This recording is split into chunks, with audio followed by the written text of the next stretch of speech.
Hi, I'm Stephanie, and I'm a certified personal trainer. Hi, I'm Kate, and I'm a registered dietitian nutritionist. And this is a podcast dedicated to educating women on their journey to optimal health. There's so much that we can do to optimize our health, but we've talked to so many women who just simply don't know how. These conversations are what inspired us to start Omnia Fit. The Omnia Fit podcast is all about interviewing certified professionals to educate women on improving our health. We'll talk about things like stress relief through exercise, what we need to know about our hormones, the truth behind fad diets, and more. So subscribe, follow along, and let us know if there are any topics you want to hear more about. All right, so with the holidays coming up and talking a lot about having a sustainable, healthy lifestyle, a big question we both get is around alcohol and how to, not how to drink alcohol, a lot of people know how to, but just how to be able to manage alcohol with a healthy lifestyle, especially as more celebrations, holidays, family time is coming up. Yeah, I mean, me personally, I had 3 Halloween parties, so Feeling great. feeling good. And obviously it's such a thing because, you know, alcohol is such a social thing. And so a lot of times people will start these programs like the Whole30 or like we talked about like 75 Hard or an online diet you found where it says no alcohol. And then you're just so overwhelmed by the idea of even going to parties that you miss these social functions that are fun and you want to be at, and you shouldn't have to miss them just because you're trying to be healthier. Right. Because we were kind of joking before this, the healthiest way to enjoy these holidays is to just not drink alcohol. And for some people, that is a legitimate thing to do, whether it's for health reasons or personal reasons, or there's a slew of reasons, and that's completely fine. But there are plenty of people who like to enjoy drinks, but it makes them nervous. Whether they're on one of those diets or not, it can be really nerve-wracking to go to a party and, you know, think about trying to be healthy with all of these things tempting you, especially alcohol. Yeah, and I think it's overwhelming to try to find that balance of how can I be healthier and still enjoy alcohol because Google tells me I have to quit. So finding that balance is kind of what we want to dive into. Yeah, because a lot of people too, I've heard when it's the last 2 months of the year, they kind of say, F it, I'm just going to eat whatever, do whatever, and not really care these next 2 months. And then I'll get started again at the new year with my New Year's resolutions. Which is a slippery slope. Yeah. Especially, I mean, we always preach having fun, not cutting out anything, but to completely ignore it and just let yourself go off the rails. I mean, that's the definition of binging then restricting, because you're going to have all the fun in the world, hopefully make all these memories, but then so people at the beginning of the new year will try to cut it and then feel bad about themselves or feel guilty about everything they did, see the scale after these next couple months.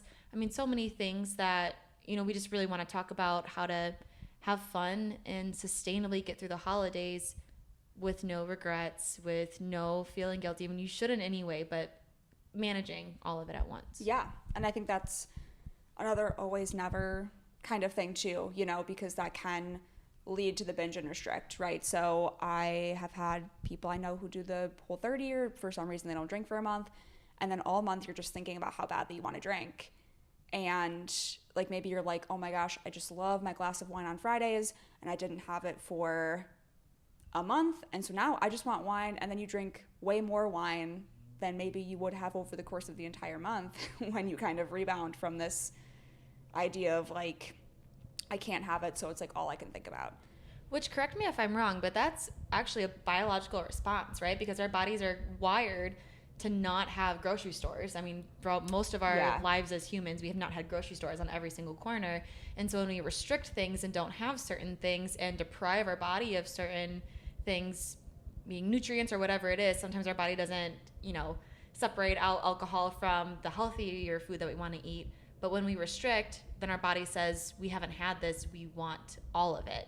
Yeah, and it's more of like a biological craving thing as well. And some of that also is just routine. Mm-hmm. Like if you, like for me, I don't necessarily get caffeine withdrawal, like headaches type of thing, but I have a cup of coffee every morning and I look forward to it. And so if I don't have it, I'm just thinking about it. I'm just thinking like, I didn't have that part of my day. That's so weird. Like I need to go get coffee.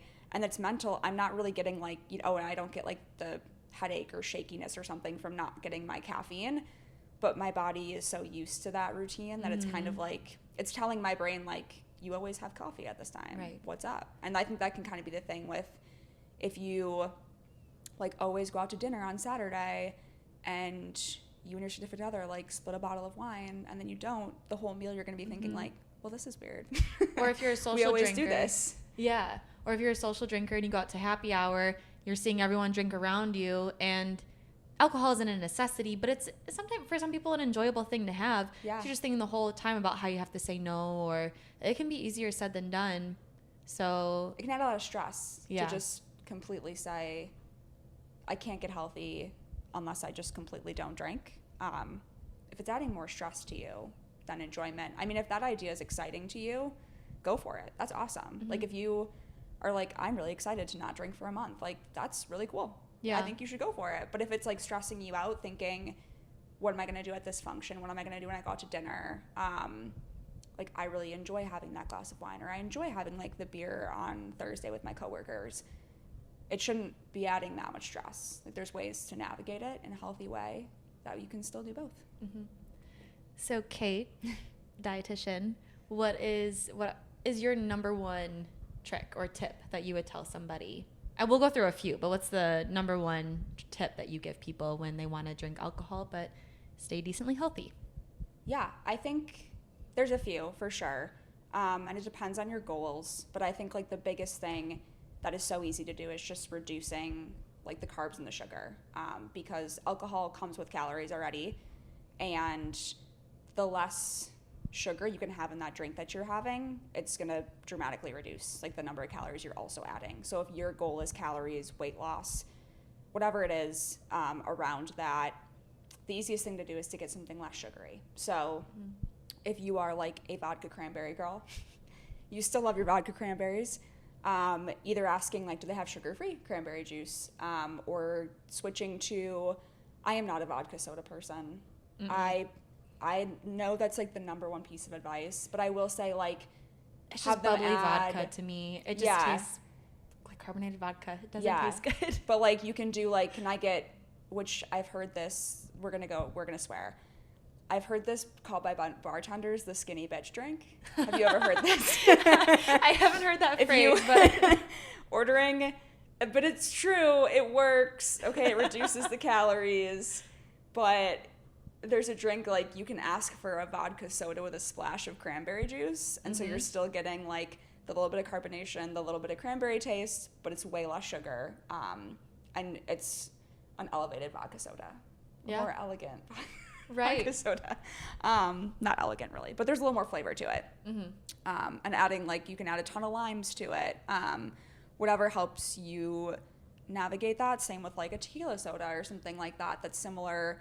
I tell people, if you love margs, like you really love margaritas, like very similarly, you can do a tequila soda with like a splash of orange juice or like a ton of lime juice or something. And it's going to give you that like really similar taste that you're looking for, that you love, but you're cutting out a lot of that sugary filler that they add. Right.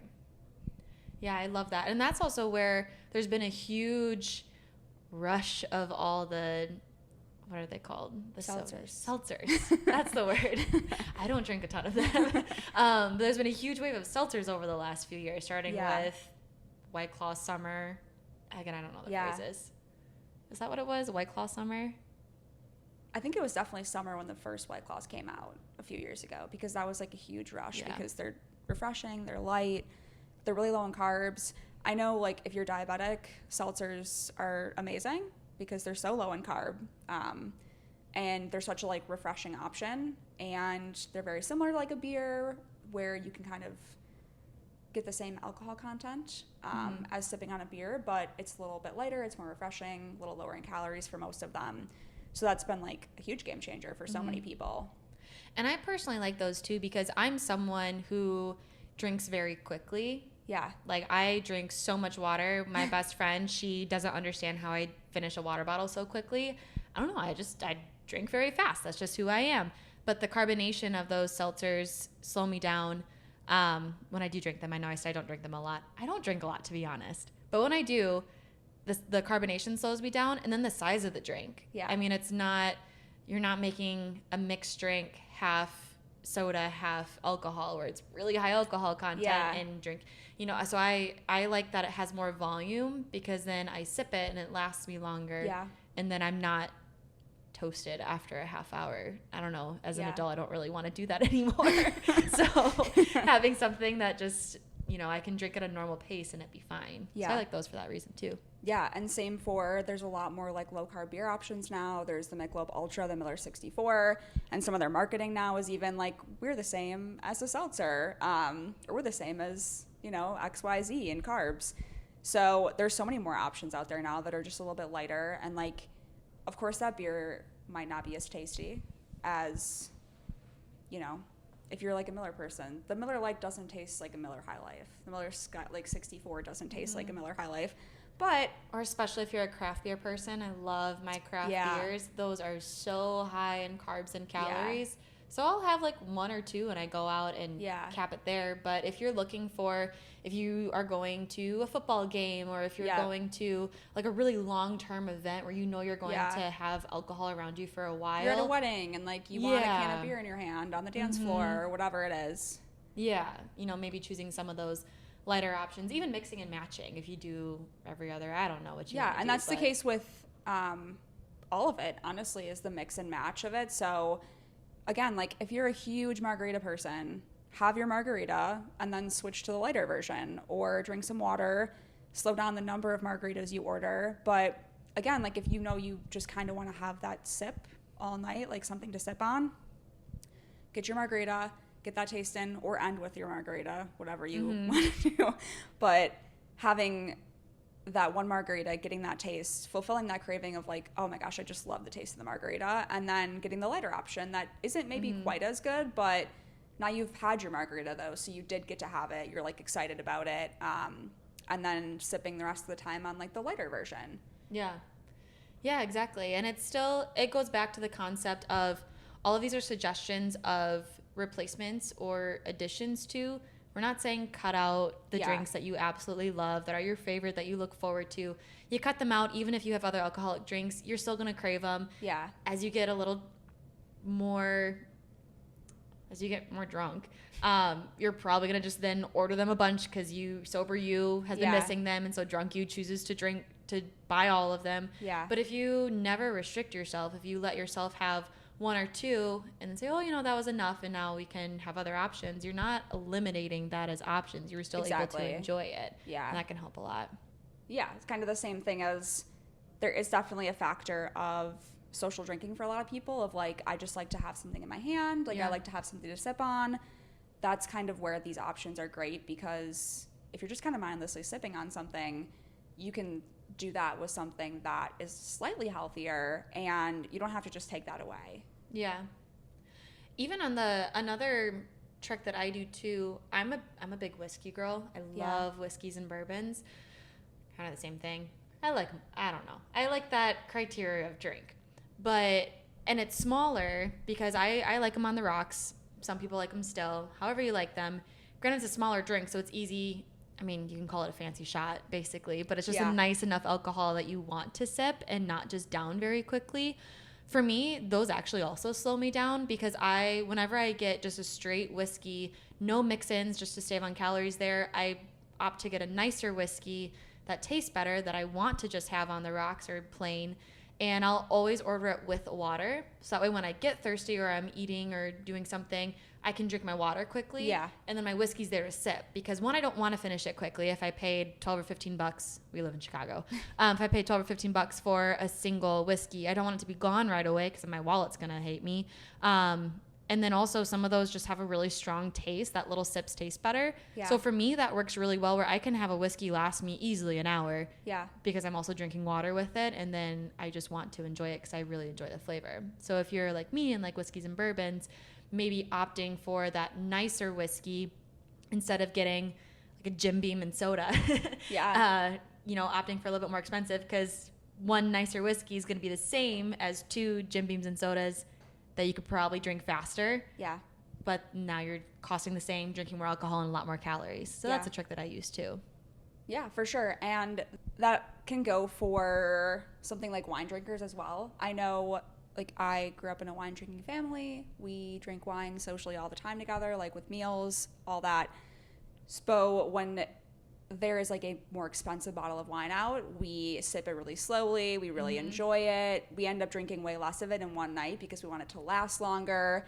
And that's kind of just a mental trick of like, I love this. I want it to last longer. I'm not going to drink it so fast. And you end up drinking less. And not even because you're not enjoying it, because you really are enjoying it. It's almost the opposite. It's like, I want this to last longer. I will drink less because I want to drink it maybe 3 occasions instead of, you know, finishing it with a friend tonight because, well, it was cheap from Target and it won't stay well. So let's just finish the bottle, you know? Exactly. Yeah, I think it's, some people are worried that they get the nicer alcohols, they're just going to go through them faster because they assume they're going to drink them at the same pace.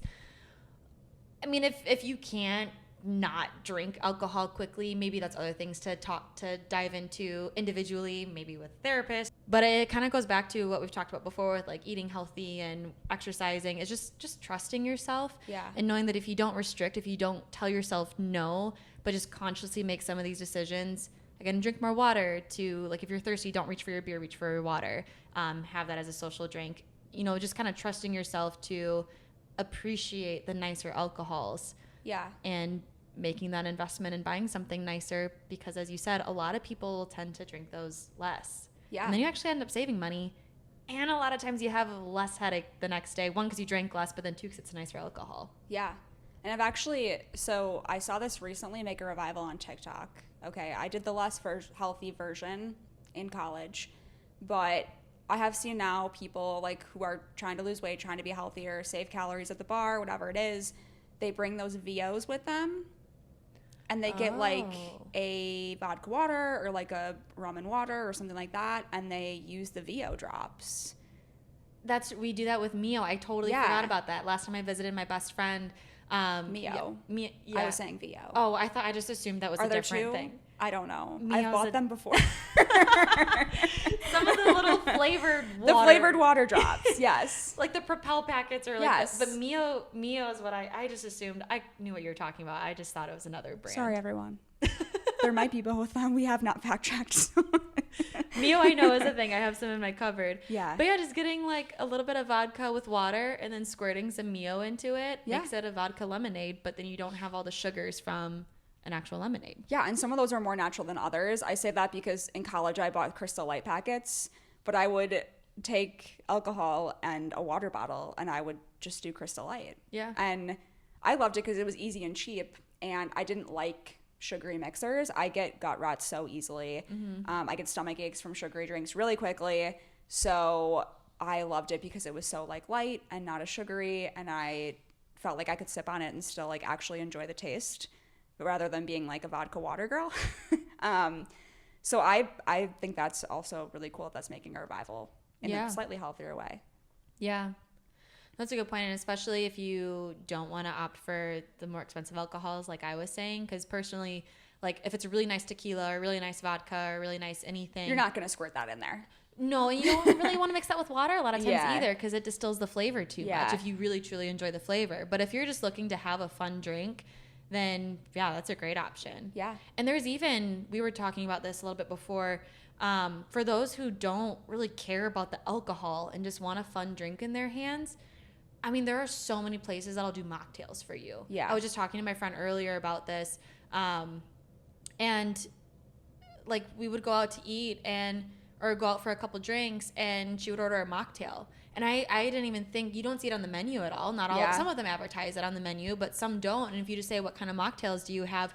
Even some of the nicer places will say, well, what kind of drinks do you like? Do you like a little bit fruitier, a little bit more sour, and they'll just make something for you. Yeah. And that alone, even if you have all the mixers, even if you like the sugary mixers, like you said earlier, alcohol itself, just pure alcohol, has calories associated with it. Yeah. So just simply not having that alcohol will save you calories. It'll also save you the headaches. It'll also save you the hangovers. So if you truly don't care about drinking or choosing not to for whatever reason, there's, whether you mix your own, you have soda, cranberry, and lime, and no alcohol. Yeah. You can do that, and then you still have a fun drink in your hand. Yeah. Unfortunately, alcohol is one of the few things where if you choose to not have it, you may get questioned a lot. It stinks that that's the case, but it's unfortunately just how our society is still working. So maybe that's an easy way to just have a drink in your hand and avoid the questions too, and just be able to make your own conscious decision about not drinking alcohol and not feel the pressure, not anything else, because you have a drink in your hand. No one's it's like the age-old it. trick of pregnant women. Yes. Yeah. There you go. Carrying around something that looks like it could be alcoholic and nobody asks you any questions. Exactly. And that's totally okay. Sometimes even if you do want to have one or two of the alcoholic drinks and then have mocktails afterwards, that's a great way to do it also. Or even alternate back and forth. Like if you're not someone who's like as great about drinking water in between, which is obviously like such a great trick to slow yourself down with water, you'll drink a little less alcohol. But if you're like, no, I want the good tasting drinks, alternate. Get a regular one, then get a mocktail, or then get like, you know, maybe just like a diet soda or something in between to just kind of break up the alcohol. Yeah, exactly. And you're even saying, like, aside from alcohol or non-alcoholic drinks and tips with that, a big thing that happens with gaining weight or calorie intake when drinking is not even the drinks themselves. Sometimes it's the food that you're tempted to eat with it. Yeah, absolutely. I feel like that's such a big part of it. You know, the freshman 15 in college is partially because of alcohol, but it's also partially because you go to Taco Bell every Friday and Saturday night after you go to the parties, right? And you're eating What are you talking about? You're eating an entire extra meal at the end of the night that on a normal day you wouldn't eat. You're having like that fourth meal, and it's usually a spread because you crave like savory, salty kind of things usually when you're drinking. Some people it's sweet, but usually it's like, oh my gosh, like a taco sounds so good. That type of feeling. Or McDonald's fries would be amazing. Honestly, my most basic tip is go home and eat something you have at home, whether it's like you have a little extra portion of the dinner you made earlier, or you buy a big bag of pretzels and you just eat some pretzels when you get home. I love air popped popcorn. We have like a popcorn bowl that you just pour kernels into and you just spritz a little butter and salt on it. I love that. And you're not only not going out to eat for the reasons of health, but money-wise, you're going to save a lot of money if you just go home and have a snack, because really you probably just want a snack. Like, you know, maybe you had a few drinks, you maybe didn't eat like a huge dinner, and you're like, oh, I'm just a little hungry, like my stomach would maybe feel better if I ate a little something before I go to bed. You can go home and eat something that you have at home, and it's almost 75% more likely, I'm just making that up, but it seems at least 75% more likely that you're making a healthier choice if you're going home and having something than if you're going to go to a drive-through or run through, I don't know, a bakery on the way home or something that sounds good. You're going to make the healthier choice at home. Even if you don't have anything at home that sounds good, and you go to a gas station or a 7-Eleven or something, getting like a skinny pop popcorn or some trail mix or something like that can curb your craving. Or even, some people are going to think I'm weird. My best friend gave me a lot of shit for this. Hear me out. I get so thirsty when I drink. I love fruit. Like just having some grapes or like some cut up watermelon, and then you just munch on that like a snack. She gave me a lot of shit. She's like, Stephanie, that's not something that's too healthy. Like that's not a dessert. That's not a treat. That's not, what do you, she was actually mad at me for a little bit for suggesting that. But truly, I love eating like watermelon or grapes, just having little pieces of it and popping it in my mouth. Sometimes I just want to do something, and I love eating. Yeah, we're not on the same page there, but okay, some people might be. But also part of it is mindless eating for sure. I know when I have maybe 2 drinks in me, I just start grabbing handfuls of food, whatever it is. So again, kind of going back to the meal prep or having prepped food in your fridge that is accessible. Another great time for that is when you come home after a party and you just really want a snack and you're just going to grab whatever you have and kind of mindlessly eat it. It can be something healthier. Like you can grab like some fruit or maybe not like carrots and celery or something like that. Maybe if you're really ambitious. I've also done that. Okay, just stuff. I don't know, if you dip them into like some peanut butter or like the ranch dip I really like. I mean, does that make me more normal? Maybe with the ranch. Okay. I could see that. I think it's delicious. Yeah. Whatever it is. It's going to be better than Taco Bell. It's going to be better than McDonald's. It's an easy option. It's cheaper. And even if you don't go home and eat like the healthiest thing, like let's say you go home and you're like dipping into the potato chips, I guarantee you're still saving yourself some calories, some sodium, some fat from going through the drive-thru. Also, you may just choose to eat less because I don't know what it is, but when I come home after a night out, I just immediately get tired. So even if I came home with the intention of snacking, I just see my bed and I just decide to pass out instead. And that is valid because you're kind of like go, go, go. And sometimes like the drive-thru is part of that and you're still like riding this high of like being out, being social, having fun. And I think you're more likely to order more because you're like, oh, this sounds amazing. Let's keep it going. Let's go to Taco Bell. Yeah. You're optimistic. You're like, I can eat all of this. Yeah. And then you get home and maybe not. Or you do. I've also been there. Or, here's what you will avoid is the embarrassment of ordering Uber Eats and then falling asleep and waking up to Uber Eats outside your door. I've never done that. Have you done that? Oh, yeah. Oh, okay. Not too recently, but recently enough with McDonald's specifically. Yeah. I did Uber Eats McDonald's and I never ate a bite of it. And it turns out you're not going to eat that the next day when you realize it's been sitting outside your door. So. Just leave it to the raccoons or something. Yeah, we just threw it away. Yeah, fair. Sadly. Which also, though, speaking of like the food, we have holiday parties coming up. Yeah. We're not as in the depths of COVID as we were last year. A lot of us are back in the office. And so we're doing holiday parties again. You just had one on Thursday. Yeah. And so then you're going to have the drinks and the spreads of all the holiday sweets and snacks and salty and savory. Do you have any tips for, I know this is more alcohol, but it's still the social, engaging with people. Alcohol is part of that. Alcohol has you want to eat more of these things. Do you have tips for the holiday parties? I guess I shouldn't have made fun of you because now that I think about it, you eat the fruit and veggies. I am the veggie tray girl. If you ask my friends, I'm the veggie tray girl. Every time you need to bring something, I bring a veggie tray, and they always laugh at me. But I am like the mindless snacker if I'm standing around a table talking to people. Mm-hmm. And if I bring the veggie tray, I know that's like the healthy option there, or the healthiest that probably will be there, depending on the dip or whatever. But I like to bring the snacks that I know I want to eat when I'm there, or I know will be a healthier option so that I know that they're there. Because sometimes people are like, well, I got there and there was nothing healthy that you described I should go towards. So be the one that brings it. Because if you bring, hummus and healthy crackers, or you bring a veggie tray with like a semi-healthy dip, then when you're standing around doing that kind of mindless snacking or reaching for your first snack, you know that healthy option is there. And other people are going to enjoy it too. Yeah. We're flipping the script here because I am the intentional eater at the holiday parties. I see the food and I want it all. I can't say I always do this, but a trick that I know is to get your plate and fill your plate full of food. So one, you're not reaching in. I mean, especially with COVID, that should have never been a thing in the first place. Yeah. But I mean, put it on your plate. Let's be civil adults here. But going for the fruits and veggies that look good first and put those on your plate. Yeah. Because as always, our eyes are bigger than our stomachs. We fill our plates.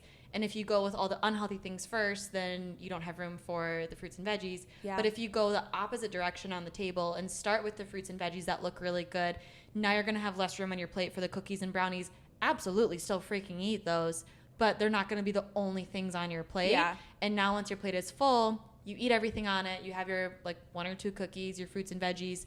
Now you have to go back to that table to get more. But odds are maybe you got caught up talking or whatever else. You're not going to be as tempted to just eat as many cookies, crackers, and sweets. Yeah. I can't say I always do that, though, but it's a good tip. It's a good one to keep in mind. Yes. But yeah, I agree. I think at any party scenario, if you even just actually make a plate rather than just, putting your hands in everything, which we used to do all the time, a little less now, but still exists. Please don't do it for the sake of just germs, not even COVID. Yeah. It's just gross. Yeah. Don't just put your hand in the bag of chips. Nobody wants you to do that. No. Put it in a bowl and get some tongs. But anyway, you have an actual visual of what you ate. Mm-hmm. Because that is such a thing. Actually, when I've worked with people one-on-one, I always say, take a picture of everything you eat for, a week. And when you start to do that after like 3 days, you realize how much mindlessly you just eat things and you don't even think of them as contributing to your day. You know, like your coworker comes around with the Halloween candy, you grab like 2 bags of M&Ms. Like, you're not thinking about that, but if it's happening every day, you're eating like 3 extra bags of M&Ms every day for a week, and you're like, that's weird. I feel like I haven't made any progress. It's like, well, those little things like add up over time. Right. And that's same like with something 1,500 like calories that week of eating a little M&Ms. And same with something like that. You know, you're like, well, I went back for snacks a few times, but putting a visual in front of yourself of this is the amount of snacks I'm taking right now, you're at least getting that kind of bankroll in your head of, okay, no, I did pretty good. Like, I went back for the veggies a couple times and I did this, but you're actually visualizing what you ate. Right. And then if you are just, when you drink, you like mindless snacking, you have it on your plate, it's a little bit easier to realize how much you've been snacking or how much you're mindless eating. If it's a little easier to count, oh, I've gone back to the table 3 times and filled my plate, then how many pieces of food did I eat reaching my hand, and how many crackers did I have, how many chips did I have? So, and hopefully it slows you down too, but those are all tricks of, because when you drink, you're not always, you're not going to consciously think all the time about what you're doing. So some of these tricks that the more you practice will just become habits. Yeah. And even if you just consciously do it once and then kind of fall back into old ways, no, I mean, you're at a holiday party. These don't happen all the time. We're coming into a big season of them, but even if you're just consciously trying to make some of these little changes, just to be a little bit more mindful when you're having fun, ultimately you're still supposed to have fun and enjoy these times. Yeah. We didn't have any of these holiday parties last year. Yeah. So still have a blast, have a great time with friends and family. Don't be regretful or be upset if you overindulge a little bit. These are just tips if you want to take us up on them. Yeah. But don't feel guilty if you don't. And don't miss the party. Yeah. Don't not go to the party because you have health goals. That makes me so sad when I hear people say, oh, you know, I really want to, you know, lose weight for this wedding I'm standing up in. I'm going to do Whole30 and I'm not going to go to the party because I know if I go, I'll drink. That is so sad. Do not miss your life to make healthier choices. Mm-hmm. So we always preach sustainability. Like, these should be changes that you can implement one at a time. Go slowly. Just focus on 1 or 2 of these maybe in all your holiday parties this year. But still have a good time. Still, like you said, live your life. Make these changes that you could do for the rest of your life. Yeah. Nothing that you're going to feel miserable doing. Do for 1 or 2 parties and then go back to ground zero. Right. Because again, everything that we're talking about is things that you can do for the rest of your life. Mm-hmm. You can become someone who switches their drink back and forth all night, and you can do that forever and still have fun and go to parties and live your life and still have a little bit of alcohol and still get healthier. Mm-hmm. Yeah, that's all we want, is just for people to live their lives and have fun and not feel like they have to be miserable in life. Yeah. That's not a thing. Life's too short, too precious. We've learned a lot about that this last year and a half. And obviously everything that we're saying right now is for the general public, people who go out and have social drinks with their friends, who want to maybe drink less alcohol for, you know, I want to drink a little less calories this weekend type of thing. If you genuinely might be struggling with the idea of maybe I need to stop drinking, maybe I need to reduce my alcohol consumption because of possibly like an addiction issue, something like that. If you struggle with an addiction issue, we will link resources. We understand alcohol is a sensitive topic. Obviously, if you're pregnant, if you're operating machinery, don't drink and drive. Have fun responsibly. For the general public, we just want to share tips that you can have a little bit of fun, drink a little bit of alcohol, and still be healthy. Mm-hmm. And as always, if you have questions, concerns, or anything else, we will always put our OmniaFit email in the show notes as well, so you can reach out to us individually, whether it's wanting help from one of us individually or to have better direction on where to go for help. Yeah. We will absolutely be here for anyone listening to this. Absolutely. Feeling inspired yet? We've got you covered. At the very end of the season, we'll be launching our OmniaFit website. You'll be able to access a platform filled with on-demand workouts like yoga, HIIT, Zumba, bar, and more from several amazing instructors. You'll also have access to meal prepping tips, personalized grocery lists, and dozens of recipes given the official okay by our incredible dietitian, Kate. Along with everything Stephanie mentioned, you'll also have access to schedule appointments with some of the licensed professionals featured in this season. Email info@omniafit.co to stay updated on our November launch date. You'll want to stay tuned because our first season listeners get their first month free. Just use promo code POD2021, that's POD 2021 to redeem.